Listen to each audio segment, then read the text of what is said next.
Hello দিদি। হ্যাঁ বল, কি হয়েছে? আমি না মনে হয় অনেক ভুল করে ফেলেছি। কেন হঠাৎ? কারণ আমার সবসময় যখন আমি জব করছি, মালা নিচ্ছি, বা আমি যখন কোনো বৈষ্ণবকে দেখছি, বা আমি সবাই ভুল করছি সবসময়, আমার মনে তাদের প্রতি একটা অপরাধ চলে আসছে। আমার তাদের প্রতি আমি তাদের দোষ দেখতে পাচ্ছি, আমার মনে হচ্ছে ও এটা ভুল করছে, ও সেটা ভুল করছে। যখন জব করছি না, তখন আমার গুরুদেবের প্রতি, ভগবানের প্রতি অনেক খারাপ খারাপ কথা আসছে, যেগুলো আমি তোকে মুখে বলতেও পারবো না। তো আমি আমি বুঝতে পারছি না, আমার খুব চিন্তা হচ্ছে, আমার খুব মন খারাপ হচ্ছে, এবার আমি কি করবো?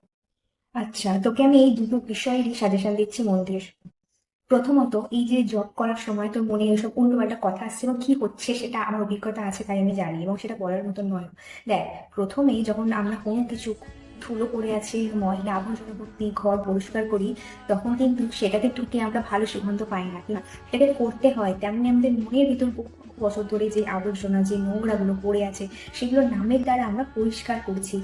তো সেই ক্ষেত্রে তুই এসব নিয়ে চিন্তা করিস না, এগুলো আস্তে আস্তে পরিষ্কার হবে এবং তারপর সব ঠিক হয়ে যাবে ভগবান কৃপায়। আর দ্বিতীয় কথা, কখনো কোনো বৈষ্ণবের বা কোনো মানুষের দোষ দর্শন করবি না। মনে যখন আমরা চিন্তা করে ফেলি সেই জিনিসটা, সেটা হচ্ছে দোষ দর্শন। আর যখন আমরা সেটাকে নিয়ে আলোচনা করতে শুরু করে দিই, সেটা মস্ত বড় অপরাধ, সেটাকে বলা হয় নিন্দা করা। এই নিন্দা করলে ভক্তি কখনো আমাদের পুষ্টিত হয় না। তো সেই জন্য সাবধান।